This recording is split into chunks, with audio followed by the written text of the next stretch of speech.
미국 금리는 여전히 시장을 움직이는 가장 핵심적인 변수인 것 같습니다. 간밤에 미국의 10년물 국채 수익률이 1.5%를 다시 넘어가자 주가가 크게 하락했는데요. 이번 주 들어서만 나스닥이 1000포인트 가까이 하락할 정도입니다. 앞으로도 금리에 따라서 주식시장이 일희일비하는 상황이 벌어질지 알아보는 시간을 갖도록 하겠습니다. 김일고 하나투자증권 수석 이코노미스트 나오셨습니다. 안녕하십니까? 안녕하십니까? 예, 잠깐 안내 말씀을 드리도록 하겠습니다. 실시간으로 시청자 여러분들의 궁금한 점을 속 시원하게 풀어드리도록 하겠습니다. 지금 한국경제TV 유튜브 라이브 채팅창으로 궁금한 점을 문의해 주시기 바랍니다. 많은 참여 부탁드리겠습니다. 예, 어제 있었던 일서부터 좀 여쭤보도록 하겠습니다. 간밤에 파월 의장이 얘기가 있었고요. 뭐 인플레이션 압력이 있기는 하지만 그렇게 센 것 같지는 않다라는 얘기를 했고, 그런데 주가는 굉장히 많이 하락을 했습니다. 그러다 보니까 시장에서는 오퍼레이션 트위스트에 대한 언급이 없어서 이런 거 아니냐라는 얘기도 했어요. 근데 얘기한 것만으로 따지면 며칠 전에 의회에서 얘기했던 거하고 별로 큰 차이가 없는 것 같다라는 생각이 드는데 시장의 반응은 굉장히 민감한 것 같습니다. 어떻게 보셨습니까? 글쎄, 두 가지 측면을 다 갖고 있어요. 일단 문제가 물가냐 안 그러면 문제가 장기금리 상승이냐라는 건데, 물가가 문제라고 본다면 연준이 물가를 잡을 수 있는 방법은 굉장히 확실한 방법이 있죠. 금리를 올려버리면 됩니다. 그렇죠. 예. 근데 이제 그렇게 안 하면 시장이 물가에 대해서 걱정하고 있는데 연준이 금리를 안 올린다면 시장이 진정되기 위해서는 연준 의장이 우리 걱정 안 한다라고 이야기하는 걸로 되는 게 아니고 예.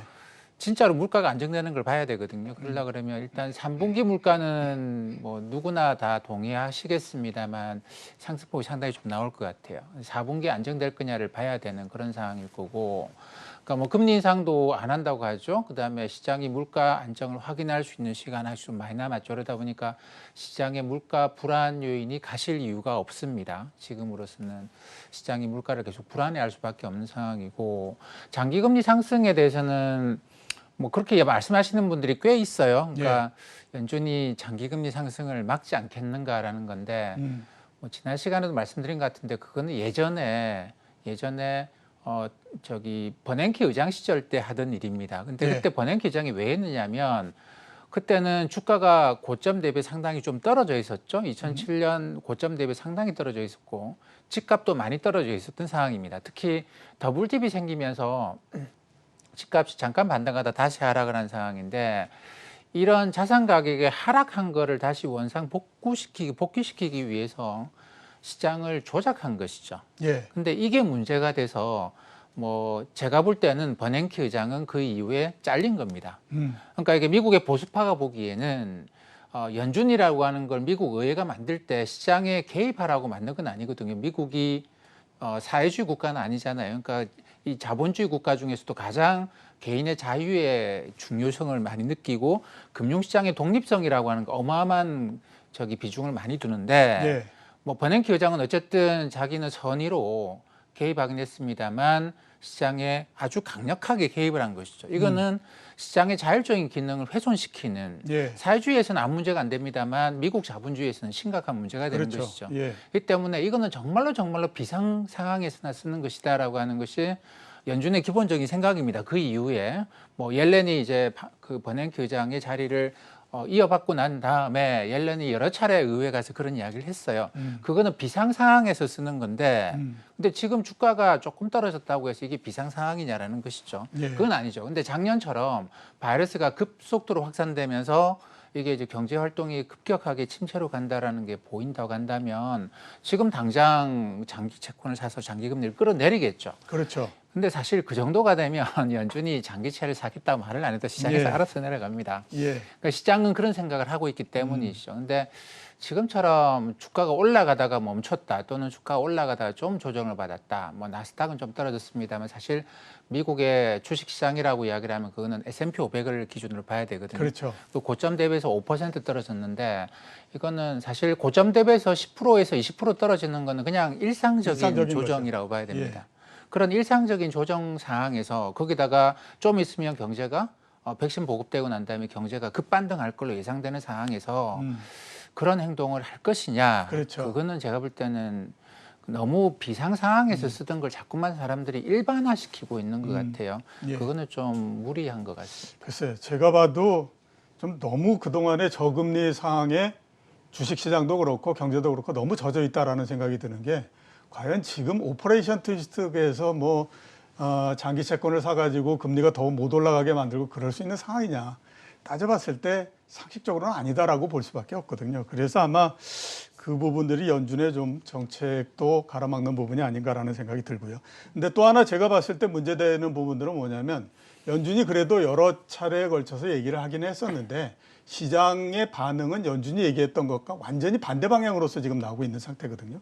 그렇게 되다 보니까 이게 이제 연준의 얘기가 시장에서 안 먹히는 거 아니냐, 또 내지는 연준이 시장을 잘못 읽고 있는 거 아니냐, 이런 우려가 지금 상당히 많이 제기되고 있는 상태거든요. 그 면에 대해서는 어떻게 지금 보십니까? 글쎄요, 연준이 지금 시장의 신뢰를 얻으려고 그러면 금리를 올려야 돼요. 그렇죠. 인플레이션, 물가 상승 압력이 있으면 금리를 올려서 물가 상승 압력을 막는 게 연준이 시장의 신뢰를 얻는 거죠. 근데 지금 그렇게 하는 거는 정말 연준이 어리석은 거거든요. 시장을 예. 신뢰하겠지만 사실 금융시장이 연준을 중앙은행을 신뢰하는 것의 1번은 중앙은행이 돈의 가치를 지키는 거거든요.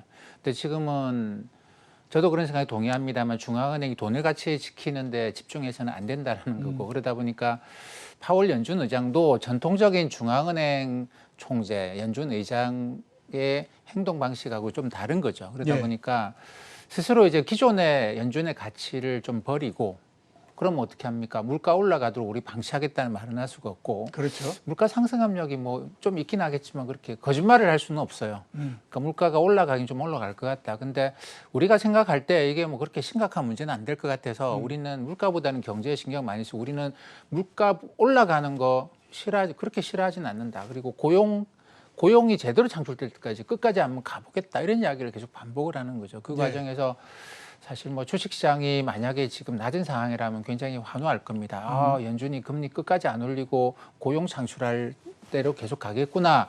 그러면 저금리가 계속되겠네 그럴 건데 지금 이제 주가가 많이 올라와 있다 보니 거기다가 연준이 관리하지 않는 장기금리가 올라가다 보니 그러는 건데 이런 상황에서는 사실 연준이 시장의 신뢰를 회복할 수 있는 길은 저는 없다고 봐요. 예. 없다고 보고 연준은 기계적으로 이제 자기가 하는 이야기 계속 반복하는 거죠. 우리 물가가 좀 올라가는 거 이거 좀 뭐 일시적일 걸 생각하고 크게 신경 안 쓰겠다. 우리는 고용이 진짜 좋아질 때까지 저금리를 계속 유지하겠다. 그러면 계속 그렇게 묻겠죠. 예. 시장의 장기금리는 어떻게 하냐? 아니 예. 우리가 주가가 올라가는 거 떨어지는 거 간섭 안 하지 않느냐?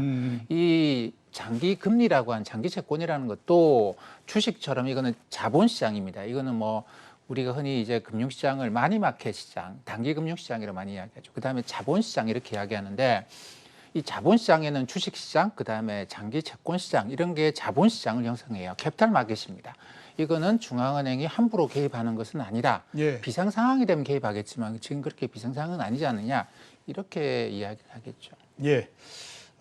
질문이 들어온 게 있었는데요. 벤자민 벤 분께서 파월 의장이 금리 관련해서 발언할 때 주식시장이 동요할 거라는 걸 알았을 텐데 어떤 의도로 금리에 대해서 언급을 했을까요? 라고 질문하셨는데요. 제가 봤을 때는 좀 전에 말씀하셨던 걸로 아마 대답이 되지 않았을까라는 생각이 듭니다.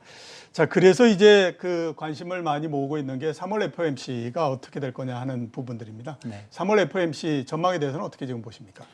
글쎄요, 제가 생각할 때 3월 FMC도 이런 식으로 그냥 방관하는 모양새가 될 것 같아요. 똑같은 말을 한번 반복을 하게 될 것 같습니다. 예. 그러니까 물가 불안은 일시적일 것이다. 우리는 저금리 정책을 유지할 것이다. 그렇게 보면 사실 그렇죠. 이게 장기금리라고 하는 문제가 올라가면 올라갈수록 계속 주식시장을 압박하는 건 아니에요. 그리고 예. 이게 언제까지는 올라갈 건 아니고. 그렇죠. 그러니까 지금 이게 뭐 장기금리 시장이 작년 한 1.5% 됐습니다만 그게 10년짜리 금리가 2%가 되면 그다음에 3% 되고 5% 되고 이러느냐 2%좀 올라가고 나면 거기서 제가 볼 때는 더 이상 올라가기 쉽지 않거든요. 예. 그때부터는 조금씩 올라가는 정도가 될 겁니다. 그러면 연준 입장에서는 지금 좀만 버티면 언젠가 금리가 이제 미국 10년짜리 국채 금리가 지금 1.5인데 훅훅 올라가다 2% 가겠죠. 예. 그때까지 주식시장이 좀 조정을 받을 수는 있겠지만 아니 경제가 좋아진다고 금리가 올라가는데 주식시장이 조정을 얼마나 심하게 받겠습니까? 물론 그동안 많이 올라간 몇몇 종목의 경우에는 주가 하락폭이 크겠지만 이게 이 종목들이 주가가 하락하면 하락할수록 이 지수에 미친 영향은 줄어들어요. 그렇죠. 예, 예, 예. 그렇기 때문에 제가 볼 때 연준의 생각은 미국 장기금리 10년짜리 국채금리 2% 갈 때까지 눈 딱 감고 기다리자. 기다리자. 예, 그러고 나면 이게 뭐 주식시장이나 경제에 미치는 악영향보다는 이제는 선순환하는 효과가 훨씬 더 크겠죠. 사람들이 미국 국채금리 2% 위로까지 올라가게 되면 경제가 진짜 좋아지는구나라는 생각도 하고 너무 저금리 때문에 투기적인 움직임이 일어나는 것도 잠잠해질 것이고, 그러니까 이까지 갈 때까지만 기다려주면 정말로 좋은 모양이 나올 겁니다. 경제 전체적으로. 근데 여기 가는데 약간의 고통이 따른다고 해서 우리 일로 가지 말자. 여기가 훨씬 더 좋은 거거든요. 연준이 볼 때는. 근데 여기까지 가는 과정에서 조금 고통이 있어요. 주식시장에 하락이 좀 나타날 수 있는 그런 위험이 있는데, 그 위험을 없애기 위해서 이까지 난 못 가겠다. 이럴 가능성은 없죠. 예, 알겠습니다. 질문이 들어와서 잠깐 좀 여쭤보도록 하겠습니다. 알파고님이 여쭤보셨는데요. 인플레 시대의 자산 배분은 어떻게 해야 되느냐 질문하셨습니다. 어떻게 해야 됩니까? 그러니까 이게 이제 가장 중요한 게 그겁니다. 연준 파월 의장의 이야기처럼 인플레이션이 일시적인 거라고 생각을 한다면 금리 상승도 일시적이고 조금 기다리는 것이죠. 기다렸다가 이제 3분기 하반기쯤 되면 인플레이션 압력이 본격화되면, 근데 그때 잠깐 그런다라는 거거든요. 파월 의장 이야기들은. 파월 의장 이야기를 믿는다고 한다면 3분기에 가서 다시 이제 채권을 사고 주식을 다시 늘리고 지금은 조금 조정에 대비해 놓고 이게 이제 맞는 자산 배분이 아니겠는가 생각을 합니다. 근데 그 파월 의장 이야기 아닌 것 같다. 앞으로 인플레이션은 계속될 것 같다. 그러면 포트폴리오 전반을 인플레이션에 강한 포트폴리오로 바꾸는 것이죠. 지금 나타나고 있습니다만 그동안에 주가가 많이 올라갔던 성장주들이 인플레이션에 굉장히 좀 취약한 모습을 보여요. 그러다 보니까 성장주 비중을 줄이고 인플레이션에 강한 주식이 뭐가 있을까? 이거는 이제 뭐 가령 비용, 그 기업의 비용을 보고 그 기업의 이 매출 구조를 보고 하면 인플레이션을 강한 주식들이 있습니다. 그런 주식들. 그다음에 원자재 쪽은 인플레이션에 따라서 그냥 가격이 같이 올라가는 그런 것일 건데 그쪽으로 어느 정도 자산 배분 비중을 바꾸는 것이 필요하겠죠. 그거는 근데 이번에 물가 상승이 일시적일 거냐 아닐 거냐에 대한 그런 근본적인 판단을 요구하는 것 같습니다. 예, 알겠습니다. 많은 질문이 3월달 주식을 비롯해서 시장이 고점을 쳤느냐 이런 질문이 굉장히 많은데요. 그 부분은 저희가 이제 지금서부터 시장을 본격적으로 얘기를 하면서 같이 대답을 드리도록 하겠습니다. 일단 미국 시장서부터 한번 좀 여쭤보도록 하겠습니다. 나스닥 시장이 이번 주 들어서만 장중이지만 1000포인트 정도 하락을 했습니다. 특히 3일 사이에 한 1000포인트 정도 하락을 했기 때문에 지금은 이런 우려를 해볼 수밖에 없습니다. 작년 3월 달에서부터 주가가 상승을 하기 시작했지 않습니까? 이제 처음으로 본격적인 한번 조정을 하는 거냐라고 하는 생각을 해볼 수밖에 없는데요. 상무님은 어떻게 지금 보십니까? 저는 기본적으로 이게 시장의 조정이 크게 들어가는 국면은 아니라고 봐요. 종목의 문제죠. 그러니까 이번 주도 그랬습니다만 사실 S&P 500은 주가 하락이 한 5%, 나스닥은 한 10%, 다우존스는 그렇게 주가 하락이 없었거든요. 이 말은 그러니까 전체 시장에 대한 매도가 들어온다기보다는 그동안 많이 올라갔던 쪽에서 이게 이제 이번 일이 있기 전부터 장기금리가 이렇게 올라가기 전부터 이 많이 올라간 종목들의 추가 상승이 상당히 좀 제약되는 모습을 보였습니다. 이거는 뭐냐면 더 사겠다는 사람이 없다는 이야기죠. 그러다 보니까 이익 실현 매물이 꽤 나오는 것 같아요. 근데 그게 이제 물가 상승 압력, 뭐 장기금리 상승 이걸 명분으로 해서 기존 투자자들이 이익을 실현하고 빠져나가는데 예전같이 새롭게 신규 투자자들이 안 들어오다 보니까 이런 종목들에서 그동안 많이 올라갔던 종목들에서 종목 단위의 하락이 좀 나타납니다. 그래서 미국 시장을 저도 매일 보는데 이런 종목들에서 주가 하락이 상당히 좀 심하게 나타나요. 근데 큰 종목이든 작은 종목이든 뭐 소형주가 떨어진다 뭐 이런 거 없이 그냥 이런 종목들 단위에서 주가 하락이 좀 심하게 나타나는 거기 때문에 이거는 제가 볼 때는 그동안 이제 많이 올라갔던 종목을 팔고 덜 올라갔던 종목을 사는, 흔히 성장주 팔고 가치주 사는 것과 좀 비슷한 그런 맥락인 것 같습니다. 그렇기 때문에 시장 전반의 조정이라고 보지는 않고, 물론 그동안에 지금 팔고 있는 성장주가 시가총액 비중이 워낙 높고 가치주가 시가총액 비중이 작기 때문에 이게 이제 이거 팔고 이 돈이 다 일로 들어가는 것 같지는 않아요. 그러다 보니까 지수 하락이 좀 나타나는데 미국의 경우에는 S&P 500 기준으로 보는 게 맞고 그럼 지금 예. 한 5% 조정인데 아직까지는 좀 완만한 늘 있는 그런 정도라고 봐야 되겠죠. 예, S&P 500 기준으로 보는 게 맞다라고 말씀을 하셔서 제가 한번 여쭤보도록 하겠습니다. 이번 주 시장만 보면 주초만 하더라도 나스닥은 주로 많이 빠졌고 S&P나 그다음에 다우는 별로 빠지지 않았었는데 주 중반을 넘어가면서부터는 S&P 500도 역시 마찬가지로 일정 부분 어느 정도씩 하락하는 모양을 보입니다. 그러면 이게 금리에 대한 민감도가 점점 더 높아져서 시장이 이런 반응을 하는 건가 하는 우려가 생길 수밖에 없거든요. 네. 이렇게 그 하락으로 조금씩 동조화되고 있는 현상, 이런 부분들에 대해서는 어떻게 지금 보십니까? 그래서 가령 어제 같은 경우에 그 전날만 하더라도 다우존스 지수가 이렇게 영향을 안 받았는데 어제는 같이 하락하는 모습을 좀 보였어요.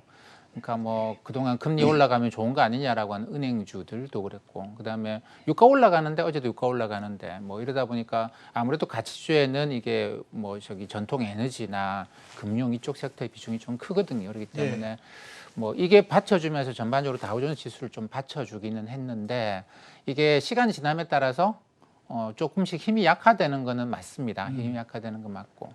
근데 그거는 이제 어제 장기 금리가 워낙 좀 큰 폭으로 올라가다 보니까 그런 현상이 나타나요. 그래서 앞으로도 아마 그럴 것 같습니다. 장기 금리가 크게 올라갈 때는 제가 뭐 아까 이게 1.5에서 2%까지 10년짜리 국채 금리가 가는 거다. 결국은 일로 가는 거다라고 예. 보면 왜냐하면 과거에 세 번의 경기 침체가 끝났을 때 이게 2년짜리 금리 비해 10년짜리 금리가 2.5%포인트 위로까지 올라갔거든요. 이게 지난 세 번의 경기 사이클에서 완벽하게 똑같습니다. 근데 예. 이번에는 다르다고 볼 수 없기 때문에 그렇게 본다면 지금 2년짜리가 0.2%고 그러면 우리가 10년짜리의 고점을 그게 앞으로 한 1년에서 1년 반 동안의 고점을 2.7%까지 봐야 된다라는 거거든요. 근데 지금 예. 1.5%입니다. 그럼 그렇죠. 앞으로도 갈 일이 많죠. 근데 이게 어느 정도 올라가고 나면 그다음부터는 사실 장기금리 올라가는 거 시장이 신경 안 쓰기 시작하는데 제가 보면 이게 한 2% 넘어가면 별 신경 안 쓸 거예요. 왜냐하면 경제 좋아지는 게 있어서 기업 실적이 쫙쫙 올라가니까 그렇죠. 금리 올라가는 예, 신경 안 예, 쓰는 예. 거죠.